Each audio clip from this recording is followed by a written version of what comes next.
Compañeros, buenas tardes. Vamos a dar comienzo a la segunda conferencia de este ciclo que nos habla de la visión del derecho desde las diversas tradiciones religiosas. El día de hoy estamos para abordar un tema muy interesante que tiene una implicación muy importante sobre todo en nuestro sistema jurídico. Nuestro sistema jurídico, nuestra tradición jurídica, ampliamente influenciada por el mundo romano, ¿no? Tiene una característica primordial: la separación de la concepción de lo religioso, ¿no? Y la concepción del derecho propiamente dicho. Entonces, el mundo liberal también se caracteriza por esa misma concepción del derecho, y particularmente nuestra tradición jurídica se fundamenta en esta concepción de separar el derecho de la moral. Inclusive estaba yo revisando algunos textos relacionados con la concepción que se tiene de la separación de moral y derecho y de la importancia de separar moral y derecho, etc. Entonces, nos pareció, junto con el maestro Miguel Eduardo Morales, un tema sumamente importante para empezar como a acercarnos a las características de nuestra tradición jurídica, el hablar del por qué se separó el derecho de la moral y qué consecuencias ha tenido dentro de nuestra cosmovisión actual. En la línea que veníamos platicando de la conferencia pasada, nuestra concepción de moral, nuestra concepción de religión, nuestra concepción de ética, pues muchas veces es una concepción más tirada al materialismo en ocasiones, ¿no? Y hablábamos de la importancia de enriquecer nuestra visión acerca de estos temas, sobre todo por la enorme repercusión que tiene en una sociedad, ¿no? En una comunidad. Estos temas son fundamentales porque todo ser humano tiene una escala de valores, tiene un tipo de moral particular, y también pues tiene una ejecución de esa moral, una conducta en relación con los otros, y es precisamente una de las definiciones que se dan de derecho, ¿no? Que regula la conducta del ser humano en sociedad. Entonces, si bien no es lo mismo moral que derecho, hay una vinculación tremenda entre ambos, porque la moral es lo que impulsa un determinado actuar del ser humano, y si el derecho es el que regula ello, no puede estar separado por completo de la moral, tiene que haber una vinculación. En nuestro sistema jurídico y en nuestra paradigma, por decir, se ha tendido a hacer una separación prácticamente rotunda, como dos universos distantes, ¿no? Dos universos que pertenecen, ¿no?, a dos ámbitos completamente distintos. Sin embargo, me gustaría, antes que nada, recordar, por ejemplo, la concepción que se tenía de religión en la antigua Roma, brevemente. En el siglo III a.C., Terencio Varrón, historiador romano, explica que existían tres tipos distintos de religión en la antigua Roma, y una de esas religiones se llamaba pues la religión familiar. Otra religión era la religión nacional, y otra religión era la religión natural, la practicada por los filósofos, por decir. Entonces, nuestra concepción de religión casi siempre se aboca al tema de los cultos, ¿no? A un sistema de cultos, a la adoración de la divinidad y a la administración de esos cultos. Sin embargo, aquí podemos ya vislumbrar en un historiador de aquella época que había otras concepciones de religión, quizás más apegadas a lo que hemos venido hablando de ese religare social, de esa unión, de ese vínculo entre miembros de una sociedad humana hacia un mismo propósito, de esos principios que unifican a un ser humano que para atender a determinadas metas o propósitos de un ordenamiento o de una organización social. Entonces, ese elemento, por ejemplo, de la historia, de la tradición familiar como una religión, es bien abordado por Fustel de Coulanges, un historiador francés del siglo XIX, que explica la repercusión de la religión familiar en el mundo antiguo. No era nada más dividimos o separamos religión de derecho y es algo paradigmático, ciertamente, pero no fue algo sencillo. Básicamente fue una transformación que debemos dimensionar toda la envergadura de este evento histórico tan importante para nuestra tradición jurídica. Básicamente, Fuster de Coulanges hace una historia sobre las religiones familiares de los pueblos antiguos, cómo precisamente la conformación moral de los pueblos de la antigüedad atendía básicamente a la familia a la que pertenecían. Cómo la conformación moral era una serie de cultos a los ancestros principalmente y a todas las personas que venían en una línea familiar. Esto, lo menciona Fuster de Coulanges, ocurrió en la India, por ejemplo, ocurrió en Persia, y de ese mundo que él llama, sobre todo por la época indoeuropeo, viene también a influenciar la organización familiar griega, la religión familiar griega y la religión familiar romana. Esta parte es fundamental porque básicamente es la conformación moral del mundo en la antigüedad. Y me gustaría hacer así nada más un apunte interesante. Cuando nosotros revisamos, por ejemplo, otras tradiciones, por ejemplo, las mismas tradiciones indígenas de América, también existía un culto a los ancestros, un culto familiar. Si revisamos el shintoísmo japonés, por ejemplo, se basa en el culto a los ancestros y la conformación moral del individuo viene básicamente por el sistema al que pertenece, a quién está religado, de quién está rodeado, quién lo conforma, quién le forma su identidad. Platicamos en alguna ocasión cómo nuestro mundo occidental, por decir nuestro paradigma occidental que se basa en el individualismo, muchas veces se ha separado de esa visión comunitaria, de que no somos solos, ¿no? Hablábamos un día de Robinson Crusoe, sí, llegó a la isla desierta y él de alguna manera sobrevivió, pero todo lo que aprendió, todo lo que de alguna manera pudo desenvolver, hasta, como dirían los psicólogos infantiles, hasta los movimientos motrices más básicos, pues son imitados en un contexto social, ¿no? Son aprendidos, imitados en un contexto familiar y social. Así que somos comunitarios, estamos inmiscuidos en una comunidad, y en la antigüedad creo yo que es un poquito difícil abarcar todo lo relacionado con este tema de la religión familiar en la antigüedad, pero sí es muy importante darnos cuenta que formaba parte esencial de la conformación moral del individuo en la antigüedad, este sistema de cultos familiares. Si nosotros no tenemos eso claro, pues no dimensionaríamos lo que significó la división de la religión, es decir, desde el sistema de cultos familiar, por ejemplo, del sistema de cultos nacional, de lo que es el derecho. Tampoco podríamos dimensionar lo que significó posteriormente, por ejemplo, el cristianismo, ¿no? Dentro del mundo romano. Ni tampoco podríamos dimensionar cómo era conformado moralmente el individuo en la antigüedad, y por lo tanto la destrucción de una familia, por decir, de un linaje familiar, pues tenía una repercusión social tremenda, ¿no? Entonces todo ello es muy importante de tomar en cuenta. Básicamente en nuestra modernidad ya hay pensadores, por ejemplo Vivek, por ejemplo Atienza, que nos están hablando de la carga moral que tiene un jurista, por ejemplo, de la carga moral que tiene un legislador, de la carga moral que tiene un abogado. Es decir, nosotros no estamos separados o abstraídos de la moral, ¿no? Estamos inmersos en un mundo moral, estamos inmersos en un mundo de categorización de valores. Por lo tanto, no es posible que nosotros como abogados, como legisladores, como jurisprudentes, ¿no? Como jueces, podamos separar ese mundo moral de nuestras decisiones. Esa es parte básica de muchas de las teorías más modernas, ¿no? del derecho o de la argumentación jurídica, ¿no? De hecho, grandes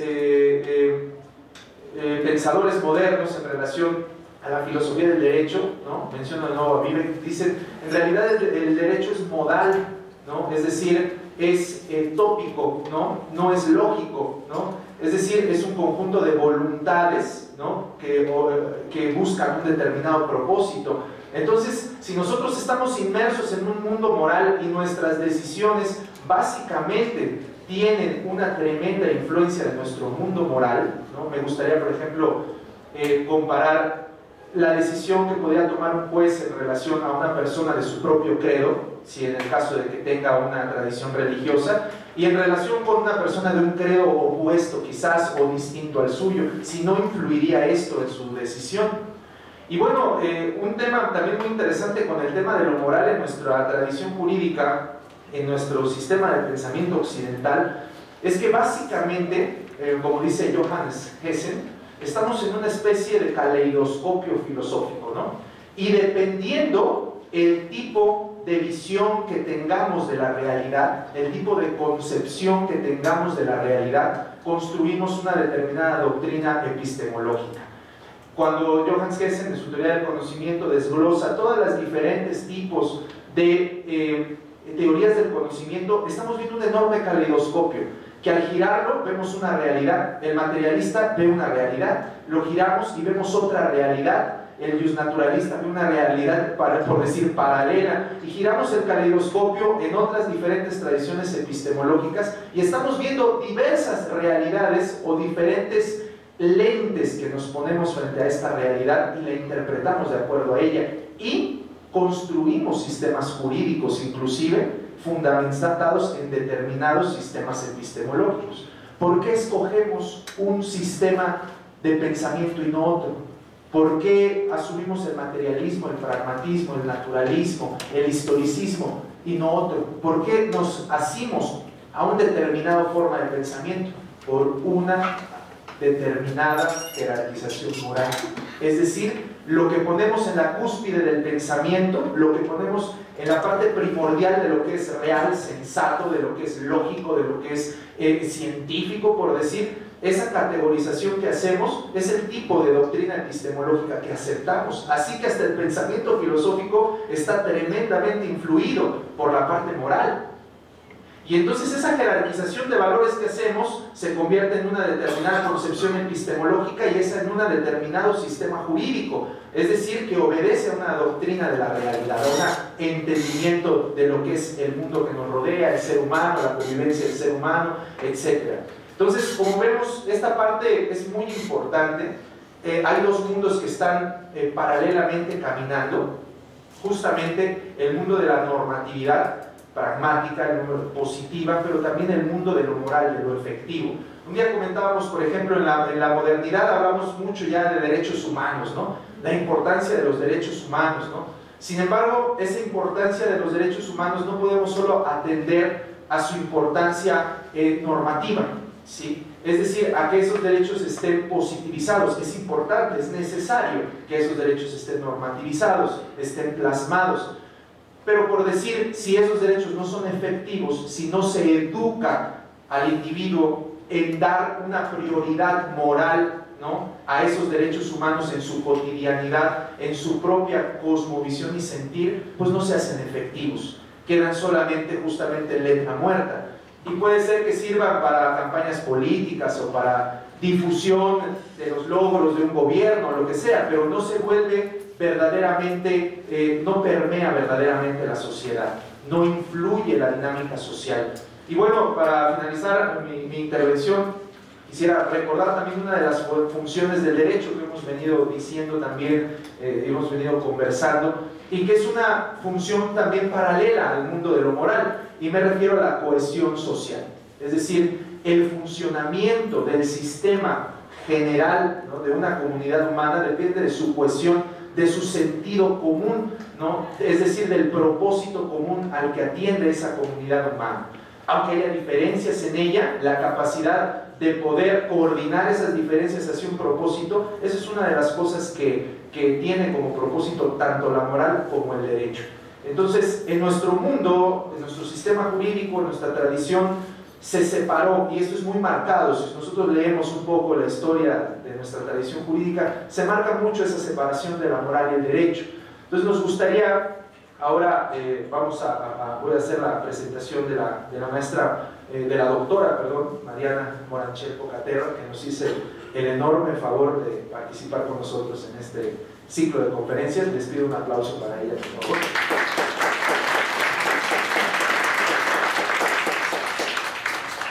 La maestra Mariana Moranchel Pocaterra, la doctora Mariana Moranchel, es doctora en Derecho por la Facultad de Derecho de la Universidad Complutense de Madrid, maestra en Docencia Jurídica por la Universidad La Salle, AC, licenciada en Derecho por la Facultad de Derecho de la Universidad Nacional Autónoma de México y licenciada en Antropología Social y Cultural por la Facultad de Sociología y Ciencias Políticas de la Universidad Complutense de Madrid. Viceprofesora de asignatura de Historia del Derecho Mexicano y Derecho Romano en la Facultad de Derecho, profesora de tiempo completo en el Departamento de Estudios Institucionales de la UAM Coajimalpa. Ha sido profesora de diversas asignaturas dentro de la Facultad de Derecho de la Universidad Nacional Autónoma de México, de La Salle y de la Universidad Complutense de Madrid. Miembro del Instituto de Metodología e Historia de la Ciencia Jurídica de la Facultad de Derecho y del Grupo de Investigación Savigny de la Universidad Complutense de Madrid y de la Universidad de Lisboa, habiendo participado también en varios proyectos competitivos financiados por diversas instituciones europeas. Asimismo, es miembro de la Asociación de Historiadores Latinoamericanos Europeos y del Colegio de Profesores de Derecho Romano e Historia del Derecho de la Facultad de Derecho de la UNAM. Autora de numerosos artículos y capítulos de libros relacionados con la historia del derecho indiano y el estudio de fuentes histórico-jurídicas. Le damos la bienvenida a la maestra, a la doctora Mariana Moranchel.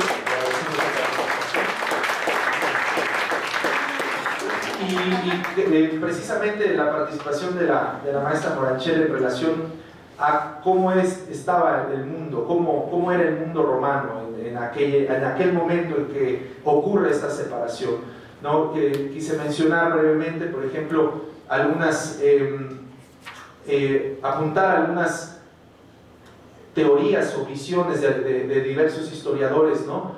Por ejemplo, Vladimir Biobek, que explica la importancia de la propiedad privada en aquel momento, por ejemplo, ¿no? Y también la influencia de otros pueblos, es decir, las invasiones enormes que se vivieron justamente en las épocas de las grandes concesiones a la plebe. Hubo muchas invasiones, había conflictos bélicos tremendos, ecuos, volscos, ¿no? Celtas en algún momento también, con los mismos etruscos. Entonces estos conflictos fueron dándole mayor peso a las comicias centuriatas, ¿no? Que a las comicias curiatas, que son estas encargadas del culto y de la tradición. Entonces este es un poco el contexto en el que se da la separación, y le doy la palabra a la maestra Moranchel para que ahonde en el tema. Muchas gracias. Muchas gracias a la licenciada por la invitación. La verdad es que es un tema muy complicado, muy difícil. Siempre que se habla de derecho y de religión es muy difícil saber por dónde analizarlo, y intentaré hacerlo de la mejor manera posible porque me encontré con un grave problema. La falta de fuentes sobre el tema hace que tenga que haber sobretejido de muchos autores. Entonces, por esa razón lo leeré. Entonces, tengo que hablar sobre el jus in paz y cómo se divide la religión y el derecho. Todos los que estamos aquí creo que tomamos derecho romano en primer semestre, y el primer tema es conceptos jurídicos fundamentales, y entre ellos está lo del jus y el paz. Y siempre nos quedamos con la idea que el paz es las normas de derecho divino y el jus es el derecho de los hombres. Y lo contrario al paz es el nefas, que es lo que no se permite hacer por los dioses. Más o menos por ahí va la idea. Sin embargo, vamos a aplicar y vamos a implicar un concepto más, que es el de mores majorum. Entonces, según Berger es un autor americano que hizo un diccionario en los años 50 muy importante de derecho romano, y dice que el paz es la ley moral de origen divino, mientras que el jus es la ley creada por los hombres, y establece que los dos términos aparecen juntos en una frase como jus vasque, o sea, derecho y moral. Paz es lo que permiten los dioses, mientras que nefas es lo que ellos mismos prohíben. En su sentido más amplio, entonces, paz es lo que está permitido por la ley o la costumbre. Pero este término de paz va más allá de estas normas de carácter religioso. Así, durante el periodo de la monarquía no existen fuentes primarias de derecho romano que permitan hacer una distinción clara entre el concepto de derecho, moral y religión. Por ello, algunos autores afirman que las primeras normas que regulan las conductas públicas y privadas de los cibers romanos se fundamentan en un conjunto de tradiciones y costumbres que con posterioridad se les denominó mores majorum. Bajo este esquema, ¿qué se entiende por mores majorum? Hay autores que dicen que son aquellas costumbres de los antepasados, la tradición de ideas, usos, costumbres, Podríamos decir entonces que es un conjunto de tradiciones y costumbres que provienen de los antepasados que regulaban el sistema gentilicio y familiar de los romanos, así como las relaciones privadas y la estructura social, religiosa y jurídica de la sociedad, hasta que se promulgó la primera ley laica, que sería la ley de San Viral, esto es la ley de las 12 tablas de 451 a.C. Para Guarino, estas mores maiorum aparecen a los ojos de los romanos como inderogables, es decir, que siempre van a permanecer dentro de su ordenamiento jurídico. Sin embargo, entre los estudiosos aún no existe una gran claridad respecto al contenido y alcance de estos mores, porque no se tienen datos precisos. A fin de conocer este contenido y sus efectos sociales, es menester acudir a los textos literarios de los que ya se refería el licenciado, como el caso de Tito Livio, Dionisio Halicarnaso, Varrón, Festo u otros.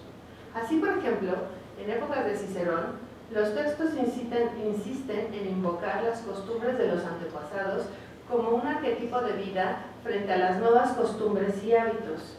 Son presentadas estas costumbres ancestrales como un valor permanente de moralidad y de justicia, pilares de la comunidad romana.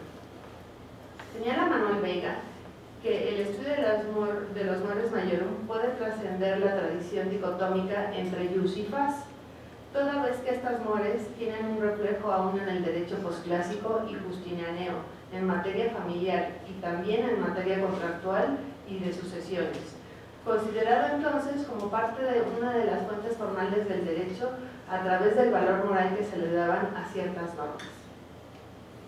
Para tener una mayor comprensión de los mores maiorum y cómo se relacionan, es necesario observar algunos aspectos de la ética y el derecho a través de dos momentos distintos.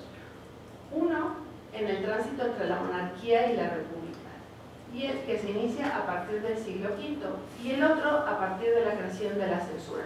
Estos dos elementos son los que hacen un cambio y se inicia lo que se llama realmente la secularización del derecho romano, es decir, la división que se puede hacer entre el ius y el fas, considerando que además están estas normas éticas religiosas de los antepasados, que son las mores maiorum, que sí que van a trascender en el tiempo, pero no así en cuanto a las normas religiosas relativas al culto. Ahí es donde empieza realmente la separación entre el ius y el fas, considerando que el fas solo fueran normas religiosas, pero hemos visto que también son normas de carácter moral que implican las normas o las costumbres y tradiciones ancestrales.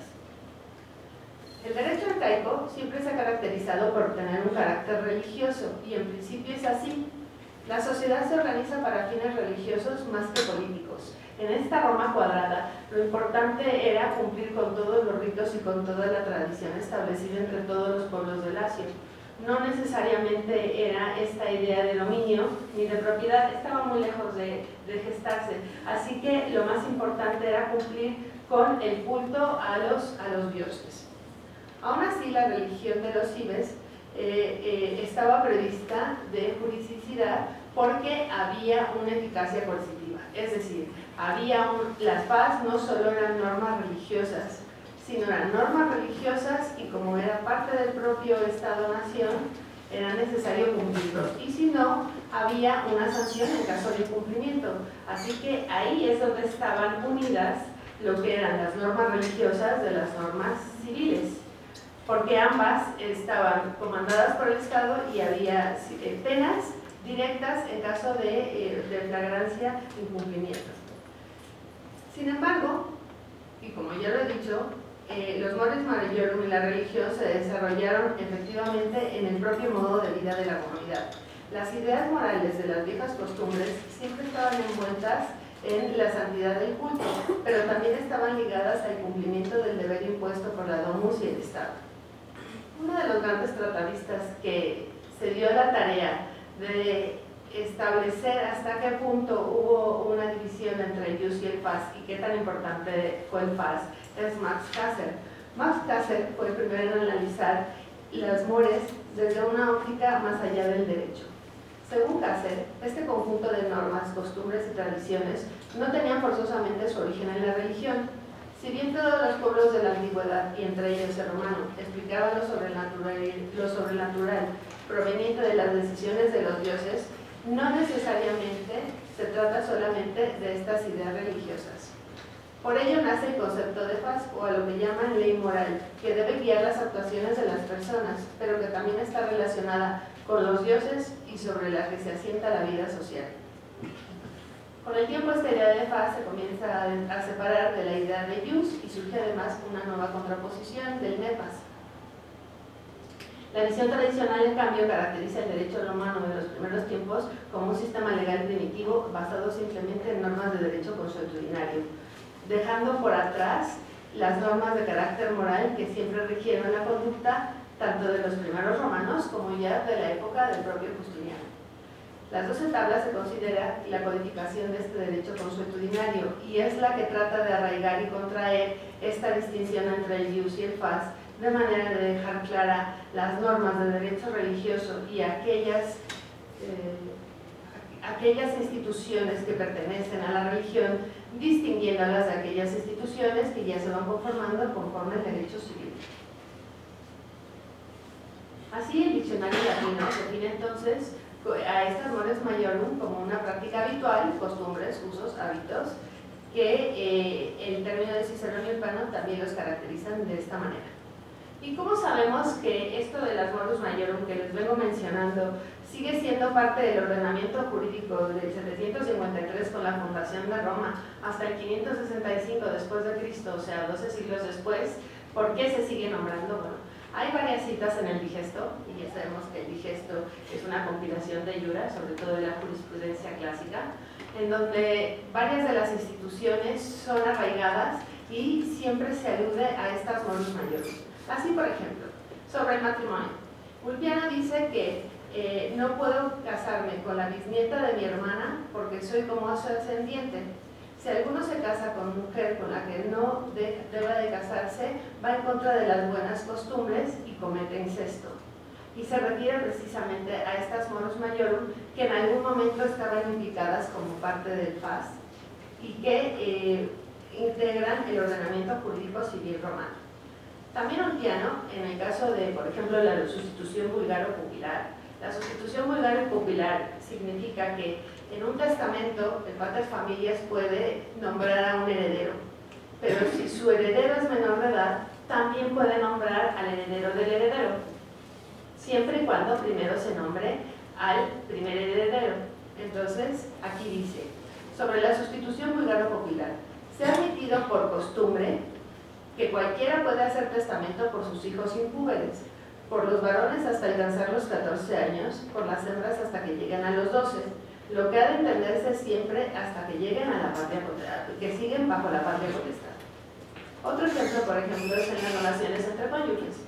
Dice, está establecido por nuestras costumbres que no valgan las donaciones entre cónyuges. O en el caso de la adquisición de una herencia, según la costumbre de nuestra ciudad, ni el pupilo ni la pupila pueden quedar obligados sin la autorización del tutor. Como ven, son muchos ejemplos en el Digesto en que alude a estos moros maiorum. Evidentemente no le ponen moros maiorum, se refiere a la costumbre, pero no solo como este derecho consuetudinario o este derecho non scriptum, sino se refiere a estas normas morales que siempre han regido la organización social romana. Ahora bien, la distinción ya entre jus y fas propiamente dicho, que no las mores maiorum, se da en este movimiento de secularización. El primero de ellos se da porque quienes controlaban la interpretación del derecho eran los pontífices, así que estaba el colegio pontificial. Y recuerden que el colegio pontificial en la época de la monarquía estaba formado por 3 pontífices y uno de ellos era el propio rey. A partir de ahí se hacía la interpretación de cualquiera de las normas jurídicas que podían surgir para poder aplicarlas y resolver un conflicto. Con el tiempo, y ya llegada en la República, este sistema se conservó hasta el siglo IV. En el siglo IV empieza realmente la separación del jus y del fas, la secularización del derecho, porque sale de manos del Colegio Pontificial la interpretación jurídica y queda en manos ya de juristas laicos esa interpretación. Como bien acordarán, ¿cuál es el progresivo? Bueno, a finales del siglo VI se publica un número determinado de leyes regias por el pontífice Sexto Papirio. Las leyes regias siempre, si era parte del colegio pontificial el rey, pues ninguna parte de la población tenía acceso a ellos, solo los pontífices, con lo cual estaba recluido todo el ordenamiento jurídico. También la publicación del contenido de las 12 tablas supuso la introducción del mundo jurídico y la separación del derecho de la religión. La publicación en el 304 de Neo Flavio, censor amanuense de Apio Claudio, sobre las fórmulas pontificiales y son conocidas por toda la población romana.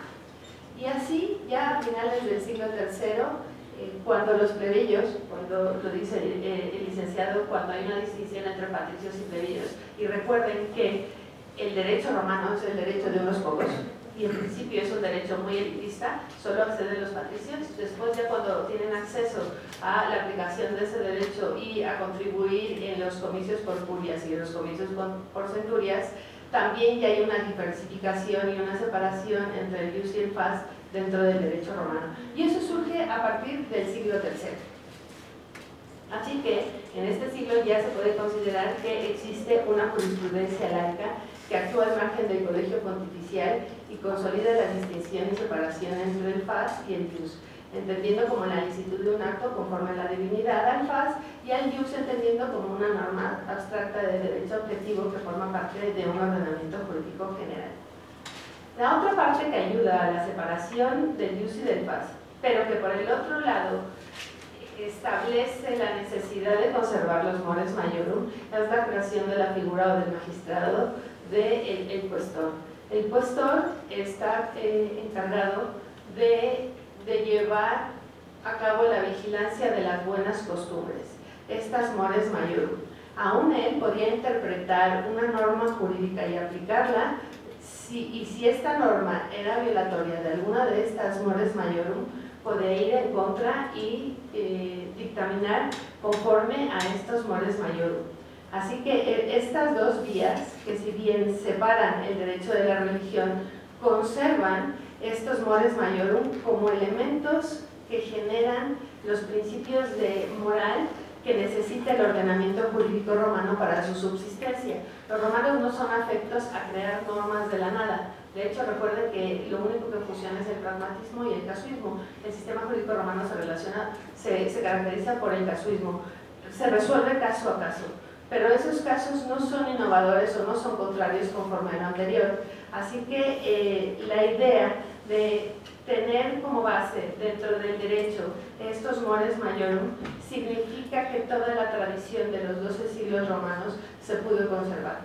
Y eso hace que hasta la fecha algunos de nuestras instituciones jurídicas, que parece que están completamente separadas como ordenamiento jurídico independiente a la moral, sigan unidas, precisamente porque los romanos supieron ver que la conservación de estas ideas morales y en algunos casos hasta éticas debían de conservarse para la propia conservación de la sociedad, debido sobre todo a las distintas influencias filosóficas y políticas que llegaban constantemente a Roma en estos 12 siglos de dominación. Por lo tanto, y ya para concluir, para no aburrirlos, porque parece que ya es un poco tarde, si bien es cierto que hubo una separación entre el ius y el fas como una forma de organización jurídica en donde los pontífices, el colegio pontificial, el colegio de los augures, queda asumido dentro de las ideas religiosas y sí de culto, el derecho como un ordenamiento jurídico abstracto con la intención de ordenar a la sociedad quedó separado. Ambos fueron unidos por estas costumbres, por estas ideas, por estas tradiciones que surgen desde los inicios de la fundación de Roma y que se conservan en el derecho justinianeo. Nosotros, al pertenecer al sistema romano canónico o romano germánico, como lo quieran ver, también conservamos parte de estas mismas tradiciones y de estos mismos principios surgidos de los mores mayores. Muchas gracias.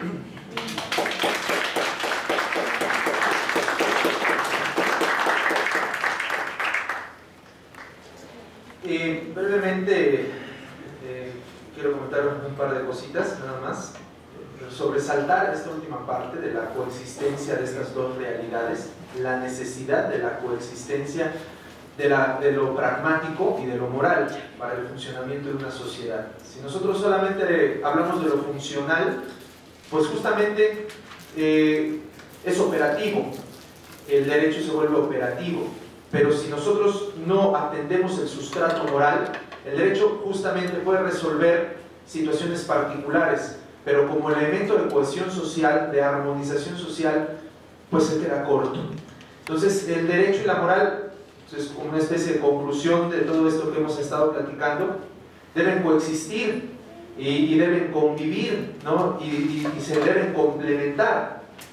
Una de las preguntas que me gustaría hacerle a la maestra Moranchel es, detectamos un poco que justamente la característica de la gestación de este derecho utilitario, por decir, este derecho pragmático, también se da con el crecimiento del Imperio Romano, ¿no? Y con la entrada de otras formas de pensar, de otros credos, de otras lenguas, de otras culturas, que forman parte también del mundo romano, pero que tienen tradiciones totalmente distintas. Entonces, ¿cómo el lenguaje comercial, por ejemplo, y el propio poder, es un elemento en el que se utiliza este derecho operativo? Es decir, es un elemento de cohesión, por decir, ¿no? Dentro del Imperio Romano, una cohesión que no se puede dar en el ámbito moral tradicional porque se refieren a sociedades con costumbres distintas, con lenguas y tradiciones distintas. Entonces, esa cohesión justamente tiene que ser con un lenguaje que sea distinto a las particularidades de cada tradición, y ese lenguaje lo resolvió en gran parte el derecho, o como dice también John Adams, la economía es un lenguaje también universal en un sentido materialista, ¿no? También hay otras formas de lenguaje universal que no son la economía, ¿no? Por ejemplo, el amor, no sé, ¿no? La fe, son también lenguajes universales que no necesariamente son materialistas. Pero bueno, en ese sentido, el poder, por ejemplo, la economía y la cohesión de un imperio con una diversidad cultural tremenda, ¿qué papel tiene en ese sentido este derecho pragmático? Y también lo comparo con lo que ocurre en la actualidad, ¿no? Como hoy en día estamos también en un mundo globalizado, donde justamente esa cohesión del mundo está en relación, pues, a un sistema, ¿no? En el que, pues, predomina, ¿no? La parte económica, ¿no? El comercio exterior, la globalización es un elemento fundamental de nuestro mundo actual, es el lenguaje intercultural, por decir, ¿no? Y entonces se necesita justamente un lenguaje que permita, ¿no? Trascender las diferencias culturales y establecer convenios, establecer enlaces, por decir, con otras sociedades que no hablan el mismo lenguaje tradicional que yo, ¿no? Entonces esa comparación es importante. Me recordaba de nueva cuenta a los japoneses, que muchas veces he escuchado que no les gustaba el derecho occidental, pero lo ocupaban para el comercio, pero para sus diferentes relaciones, por decir, cotidianas, para las decisiones y los acuerdos a los que llegaban entre particulares, utilizaban su tradición, su palabra, su honor, ¿no? Entonces, quisiera ver si nos podía ayudar un poquito con ese tema. Es que en el caso de los romanos fue exactamente igual. Tenían el jus civile para los ciudadanos romanos y el resto de derechos para el resto de habitantes del imperio o de la república. Esto es, estaba el jus honorarium, y el jus honorarium era aplicado para romanos y extranjeros, el jus gentium, que estaba sobre todo para los pueblos del Mediterráneo y era en materia mercantil. A los romanos ciertamente no les interesaba que el resto aplicara y tuviera su derecho romano, por eso es un derecho elitista. Y estas ideas de conservación de sus tradiciones era realmente para ellos. Es hasta el 212 después de Cristo, con la Constitución Antoniniana, que todos los habitantes libres del imperio se convierten en ciudadanos romanos, y a partir de ahí es cuando el derecho romano es único. Ya no es tan importante la división entre derecho civil y derecho honorario o derecho de gentes. Además, porque en el siglo II después de Cristo todo el mundo antiguo conocido estaba bajo el poder de Roma. Pero hasta ese momento es cuando vienen nuevas ideas, nuevos credos que influyen en su conformación, y uno de los grandes credos que influyen en su conformación es el cristianismo, que si bien al principio fue una religión tolerada, con Diocleciano es una religión intolerada y perseguida, y finalmente con el edicto de tolerancia, y luego se convierte en una religión oficial, y a partir de ser una religión oficial es una religión única. Pero las ideas, ciertas ideas, ciertos principios morales del cristianismo también son asumidos como parte de estos mores majorum. Por ejemplo, el principio de benignidad, por ejemplo, el trato más humano que se da. Bueno, pues son esos principios que van también permeando dentro de lo que quieras llamar del derecho pragmático y utilitario, que yo no lo diría como utilitario, me parece que son las reglas de ordenaciones de la sociedad, no como simple, no solo utilitarias, sino que es la que permite la convivencia y la permanencia del ser humano. No lo veo tan utilitario el derecho, yo lo veo como una forma de poder coexistir socialmente. Un grupo de personas que efectivamente venían de credos y de ideales y de idiomas distintos, y que en un punto, es decir, en 4 o 5 siglos, permanecieron unidos bajo un solo poder, lo cual es muy complicado. Por ejemplo, el país que más ha invadido a todo el mundo es el Reino Unido, y nunca ha logrado la cohesión que llegó a tener la cohesión romana. Y gracias al derecho y a este ideal que tenían de la cohesión a partir de su ordenamiento jurídico. No sé si ya me contestaron.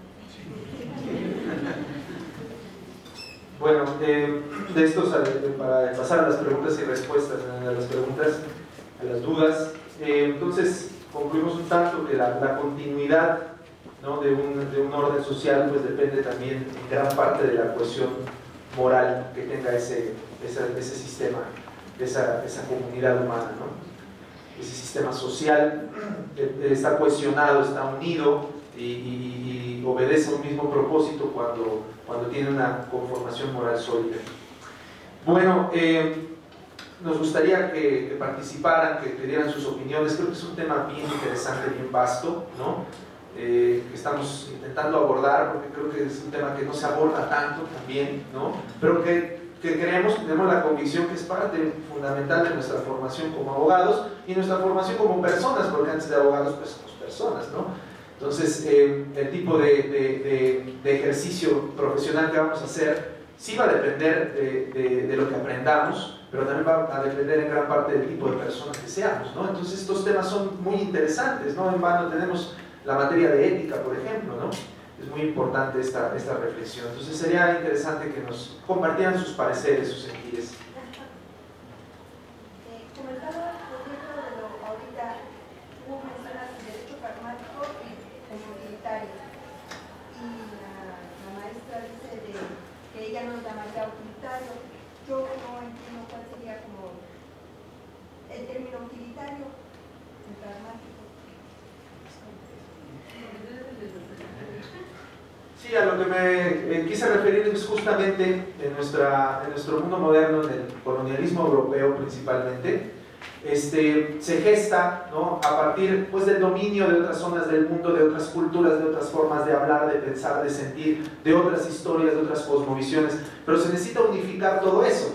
Y esa unificación no es una unificación solamente moral, es más bien una unificación que busca un propósito económico. ¿Cómo voy a hablarme con el japonés? Hay que recordar cuando llegan los primeros europeos a Japón, los primeros europeos a China, por ejemplo. La principal razón es comercial, la principal razón es utilitaria. Y la relación que se establece entre estos pueblos es justamente una relación mercantil con propósitos meramente de ganancia, ¿no?, de desarrollo económico. Eso era lo que quería yo enfatizar. ¿no? Recordemos, por ejemplo, que el gobierno chino, ¿no? Simplemente el emperador se niega a comerciar con la reina, y entonces viene todo el tema de la guerra del opio, ¿no? La guerra del opio es justamente, empiezan a volverse adictos al opio, ¿no? La gente de aquí, y que empiezan a perder una cohesión moral, por decir, ¿no? Y entonces se vuelven vulnerables, y es cuando sucede en Hong Kong, por ejemplo, ¿no? Entonces, lo mismo ocurre en Japón, ¿no? Aprenden los japoneses a convivir con los comerciantes occidentales. Entonces, siempre el argumento del comercio internacional, desde el siglo XIX, XVIII, XIX a la fecha, pues ha sido un elemento fundamental de la necesidad de diálogo y de vinculación entre pueblos.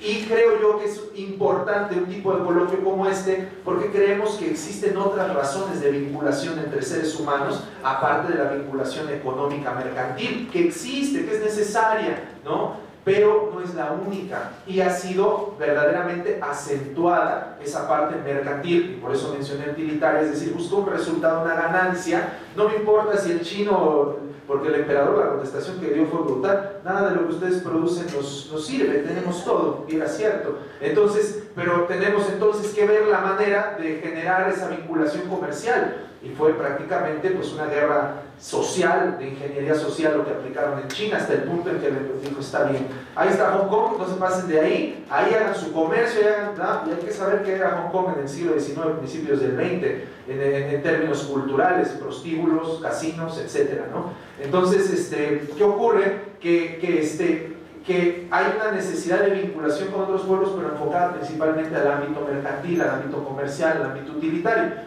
Sin embargo, existen otras razones por las que los seres humanos podemos convivir, por las que los seres humanos podemos vincularnos a unas comunidades distintas, a sentires y lenguajes distintos al nuestro, y esas vinculaciones tienen que ser necesariamente de carácter moral, y más profundo de carácter moral, la moral solamente para entender las diferencias, pero de carácter ético, es decir, entender las semejanzas, ¿no? Y esa es una de las cosas más interesantes que, por ejemplo, descubrimos en religiones comparadas, ¿no? La semana siguiente, digo como anuncio también, para el ciclo de conferencias, vamos a tener aquí al padre Damián, de la Iglesia Griega Ortodoxa, y van a darse cuenta qué interesante es, qué amplitud de mundo es el mundo griego cristiano, muy interesante, y muy contrastante también con el mundo del mundo romano, ¿no? El mundo del catolicismo romano. Es un contraste muy interesante, y la semana que entra vamos a estar hablando de eso. Entonces, ayer me tocó justamente platicar con él, y lo digo brevemente en el sentido de lo que estamos hablando, y es muy interesante. En particular, yo tengo una formación dentro de la literatura Vedanta de la India, entonces mi formación es más hinduista, por decir. Entonces, encontrar cosas que son enteramente idénticas entre un credo oriental como la India, ¿no? Y un credo cristiano también oriental, pero griego, por decir, turco, etcétera, encontrar semejanzas, enlaces, vamos a decir, un lenguaje común, una perspectiva semejante, tocar un corazón que es distinto al mío en cultura, en lengua, en edad, en todo, pero que de alguna manera hacemos un enlace y un lenguaje común, es interesante. Y una vez platicado con la maestra, la doctora Moranchel, el lenguaje, por ejemplo, de los pueblos indígenas de América, ¿no? Brutal, ¿no? Yo he tenido acceso a textos Vedantas que son en verdad idénticos a textos místicos de los indígenas de América, llámese Nezahualcóyotl, a Yoconcuespaltzin, etc. Ver esas vinculaciones, esas semejanzas entre lo humano, creo que es uno de los propósitos de este tipo de coloquios. Somos seres humanos y hay razones por las cuales hacer religare, hacer ius, unirnos unos a los otros, y no solamente las razones mercantiles utilitarias. Doctora, cuando usted se refiere a que no las llamaría ustedes razones nada más utilitarias, ¿se está refiriendo a eso precisamente, a que pueden ser razones esenciales? Es que yo creo en el derecho como una forma de ordenación social va más allá, y que el derecho tiene que contemplar la moral y la ética desde luego, pero sin el derecho no puedo entender a una sociedad porque es un conjunto de normas que regulan la acción de todos, la acción común. Y ahí es donde podemos encontrar la razón de por qué culturas que en ningún momento podemos pensar que no tienen ninguna relación cuando las estudiamos, tienen bases tan parecidas, seguramente debido a que se norman en la esencia. Son razones antropológicas de desarrollos comunes también, que esa es una de las teorías. O sea, no es porque, por ejemplo, hay una teoría que dice de que los mayas vinieron los marcianos a ayudarles a hacer, y existe, y es científica, ayudaron a hacer las pirámides tan parecidas a las de Egipto. Y no es así, se cree que el desarrollo cognitivo de las sociedades va aparejado, o sea, tanto en Asia como en África como en América. Entonces eso hace que el nivel de desarrollo... Hay algo que sí que condiciona, que es la naturaleza misma y los medios naturales que hay. Pero fuera de eso el desarrollo cognitivo es muy paralelo. No son más primitivos y salvajes los africanos que los de América en el siglo XV. O sea, es el mismo desarrollo, pero los europeos también.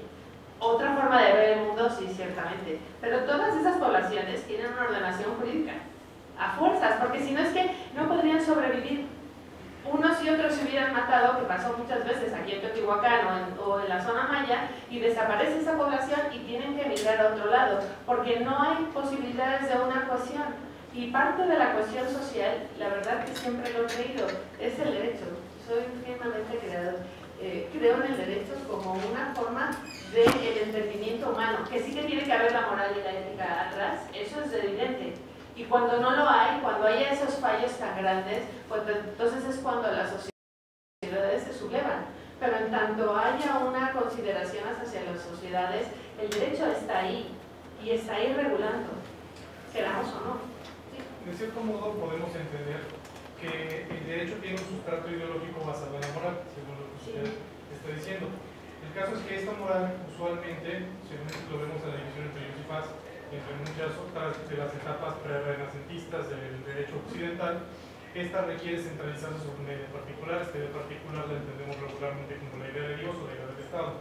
Entonces, ¿por qué podríamos seguir hablando de que el derecho puede seguir generándose una ideología homogénea cuando se ha retirado a Dios de la arena pública y cuando el Estado ha caído en un relativismo extremo, sobre todo a partir, en nuestro caso, de la reforma de 2008 en materia de derechos humanos, que abren prácticamente cualquier tipo de comprensión ideológica o de credo y las colocan al mismo nivel?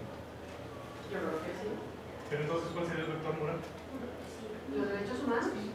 Pero los La derechos humanos concepción para misma quién? de los derechos humanos. ¿Pero para quién? Hay muchas concepciones, desde verlos como derecho ideológico, derecho económico. El reconocido por de momento reconocido por la Constitución y los tratados internacionales, en el caso de México. Pero eso no lo entendió la sociedad, mucha gente ni siquiera sabe que la Constitución tutela derechos. Bueno, pero es que sobre la ignorancia de la ley no se su cumplimiento. Claro, es que hay ese tipo de principios y precisamente esa es la labor de un jurista, de un abogado, implementarlos en aquellas sociedades débiles y sin conocimiento de que existen esos derechos y cómo pueden solventarlos. Y por otro lado, si me permites un comentario, dentro de lo que estuvimos conversando ahorita, hablamos pues, de la necesidad de la coexistencia de ambos mundos, ¿no? Si bien la positivación es una parte, ¿no?, que es efectiva, también la educación en derechos humanos es importante. Ahí es donde viene la parte moral. Es decir, puede estar, ¿no?, establecida una norma, la existencia de esos derechos, pero si no es efectiva en la educación, en la formación de los individuos que son legislados por esos derechos, son regulados por esos derechos, no hay simbiosis y no se vuelven, vamos a decir, determinantes de la dinámica social, ¿no? Es decir, debe coexistir, eso fue una de las partes que hablamos en la introducción, una formación también que apunte hacia esa concepción de respeto hacia los otros, de inclusión, ¿no?, de tolerancia, ¿no? Si no hay eso dentro de la formación, de la educación, de la formación moral del individuo, dentro de la jerarquización de sus valores, una parte primordial es la convivencia con los otros. Si eso no existe en el código moral del individuo, aunque hayan miles de leyes que las estén estableciendo, pues no va a funcionar la sociedad. Lo mismo al revés, ¿no? Si están si operan pero no están establecidas en la ley, pues también tienden a la disgregación. Entonces hay una convivencia entre ambos mundos que debe ser armonizada. Lo que hemos comentado muchas veces es que el hecho de estar establecido en una ley no hace que se operen esos derechos humanos. Y los derechos humanos, si tú te das cuenta, y esto es bien interesante, si analizamos los derechos humanos uno por uno, ¿no?, y concluimos cuál debería ser la conducta de un individuo, vamos a decir, ideal, que respete todos los derechos humanos, y después vamos a una religión, la que quieras, de las grandes religiones, y vemos el cuerpo moral, ¿no?, que fundamenta a ese individuo de acuerdo a esa tradición religiosa, que respeto al prójimo, que amor a todos, y el que gustes, tolerancia, ¿no? Mira, te cito un verso del Vedanta, dice, el sabio, en virtud del conocimiento perfecto, ve con la misma inclinación de corazón a un elefante, a un perro, a un paria o a un sacerdote, ¿no? Equidad, por ejemplo, ¿no? Entonces, si nosotros vamos a la conformación moral que da una tradición mística espiritual y luego vamos al ideal de una persona formada en estos derechos humanos laicos, en el sentido ético que tantas veces ha mencionado el maestro Lizárraga, no en el sentido moral, ¿no? Ahí vemos que hay una profunda empatía, ¿no?, del ser humano que aspira a formar un cristiano, que aspira a formar, ¿no?, el mundo indígena de la antigüedad, su código moral, que aspira a formar el shintoísmo japonés y que aspira a formar también un código de derechos humanos, un ser humano que respete a todos, que incluya, que tolere, ¿no? También brevemente, y esto ha sido uno de los apuntes que siempre me ha gustado hacer, los derechos humanos han sido utilizados por el mundo occidental también como una bandera de imposición a otras culturas, ¿no? Eso es cierto también.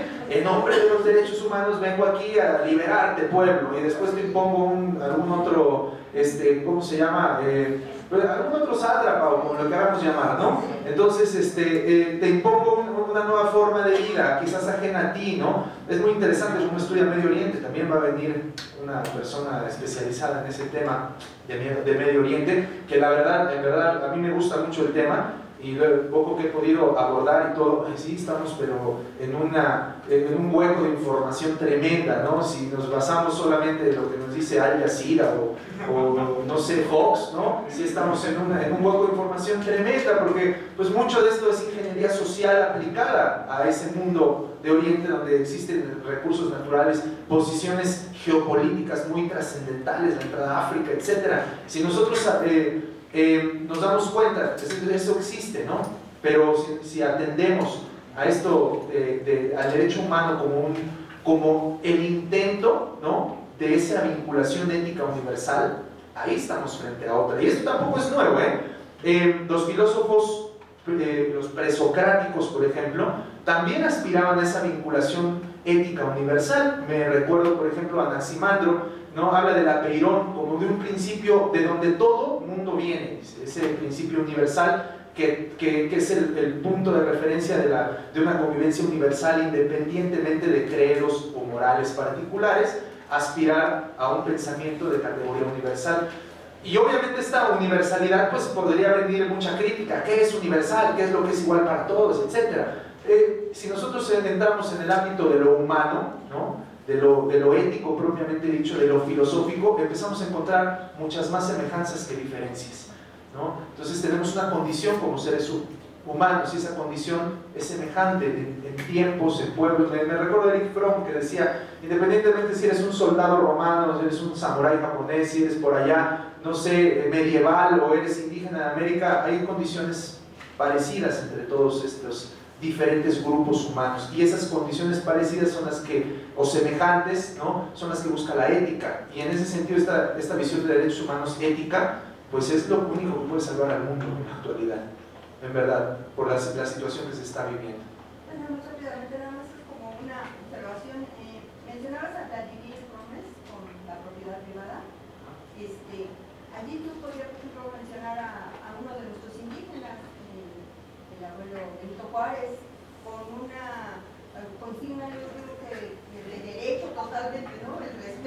las naciones como entre los individuos al respeto al derecho ajeno. La paz, eso sería un derecho.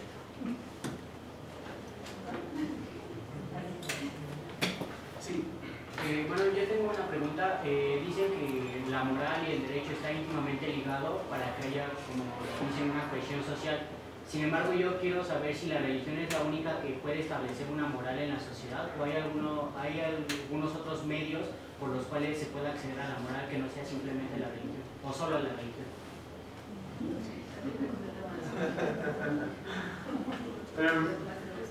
No, bueno, no, lástima que no viniste la semana pasada porque eso se explicó. El maestro Morales tiene un texto que también, si nos gusta dejar su correo, se los hago llegar, ¿no? Su Facebook, etcétera. Eso muy bonito, donde se explica todo ello de una manera muy precisa, ¿no?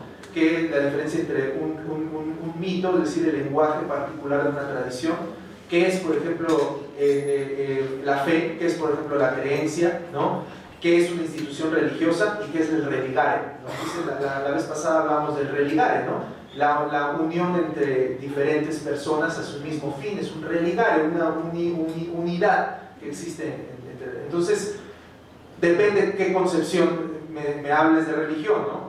Por ejemplo, hablamos de las Mores Mayor, no eran religión, pero eran religión familiar. Entonces yo quiero a mi hija, por ejemplo, porque es mi hija, ¿no? No necesita ninguna religión decírmelo, por decir, es un religare natural. ¿Sí? Es un religare dado ya, ¿no? Entonces la religión no es solo la institución, la religión no es una tradición mística, la religión es una vinculación entre seres humanos.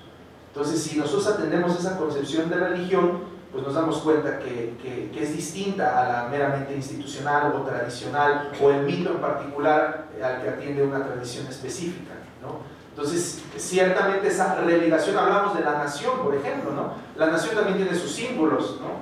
Tiene su lábaro patrio, su himno nacional, tiene sus ceremonias que pues son básicamente imitaciones de las religiosas, ¿no? Con cierta solemnidad, ¿no?